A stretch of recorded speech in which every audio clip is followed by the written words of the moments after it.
15 secret workplace rules your boss hopes you never learn. Every workplace has two rule books. One is printed, the other is practiced. The printed rule book says your job description matters. It says performance reviews are fair. It says promotions follow merit. It says the company values on the wall mean what they say. But the practiced rule book decides who gets protected, who gets overloaded, who gets blamed, who gets promoted, and who gets quietly pushed out. Most employees spend years trying to win by the first rule book. They work harder. They stay later. They become dependable. They wait for fairness to notice them. Then someone less capable passes them. Someone louder owns their work. Someone easier to control gets called leadership material. They were not paranoid. They were reading the wrong handbook. Here are 15 workplace rules your boss hopes you never learn. Rule 1. Your boss does not reward effort. Your boss rewards usefulness to their goals. You can fix the system that saves the team every week and nobody says a word. Then someone builds one clean slide that makes your manager look prepared, and suddenly they are praised in front of leadership.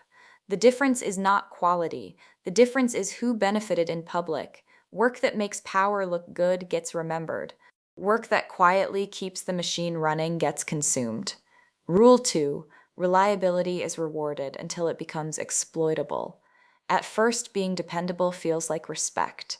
Then every impossible deadline, every abandoned project, and every missing role lands on your desk. The sentence is always the same.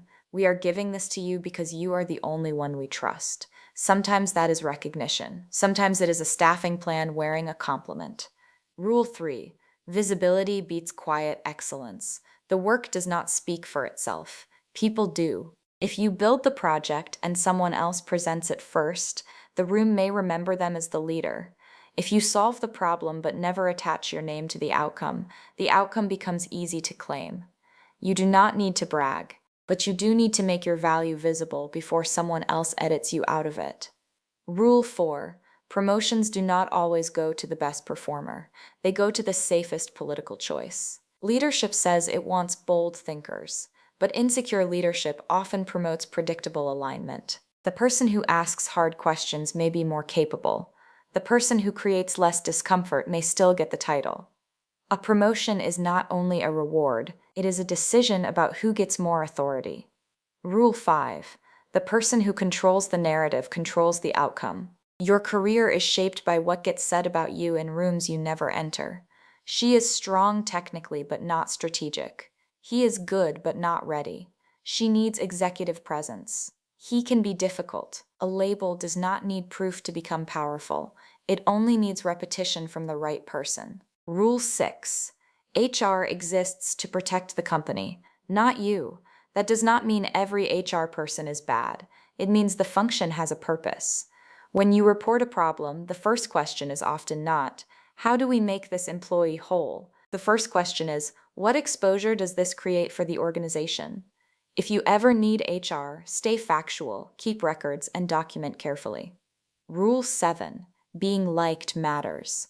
Being easy to manage matters more. A manager under pressure may not choose the person with the best judgment. They may choose the person who creates the least friction.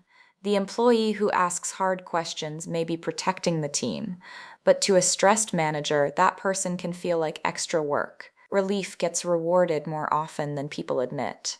Rule 8. Boundaries are not respected because you announce them. They are respected when your behavior makes them real.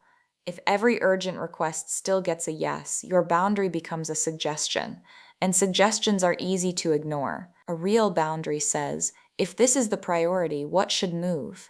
I can do this by Friday, or that by Friday, but not both. Rule 9. You are evaluated on controllability, not just competence. You perform well. Then you ask for credit, compensation, decision input, and a clear path forward.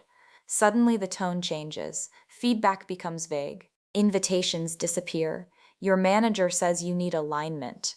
What changed is not your quality. What changed is your controllability. Rule 10. The reward for fixing chaos is becoming the permanent chaos absorber. You rescue the failing project. You cover 2 missing roles. You hold the team together, and the organization may not learn that you deserve support. It may learn that the structure can stay broken because you will compensate for it. Your competence becomes a substitute for infrastructure. Rule 11.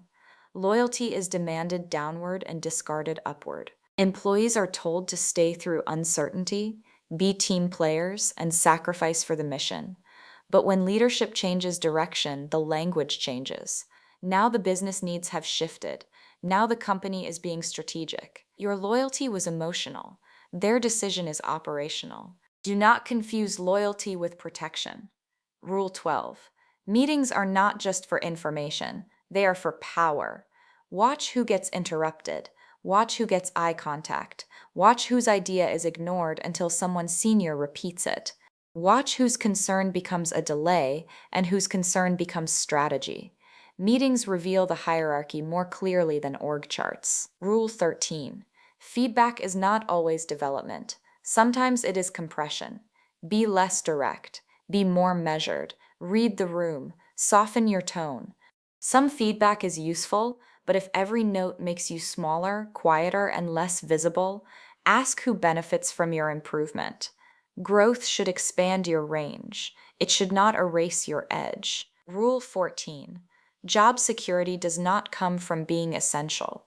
It comes from being explainable. You may be the person who knows how everything really works, but if the person making budget decisions cannot explain your value in one sentence, your importance may not protect you. Value that cannot be narrated cannot be defended. Make your work legible. Tie it to outcomes. Translate effort into business language. Rule 15. The biggest advantage at work is seeing the system clearly before the system needs you confused. Once you understand the real rules, you stop mistaking praise for protection. You stop treating access as loyalty. You stop thinking overwork proves importance. You stop waiting for fairness to discover evidence you never made visible. The lesson is not to become manipulative. The lesson is to become awake. Name the work, measure the work, protect your boundaries, document the facts. Understand who benefits from your silence, and never confuse being needed with being valued. The first rulebook tells you how the company wants to be seen. The second rulebook tells you how the company actually moves. Your career changes the moment you stop performing for the handbook they gave you and start reading the system that was running underneath it the whole time.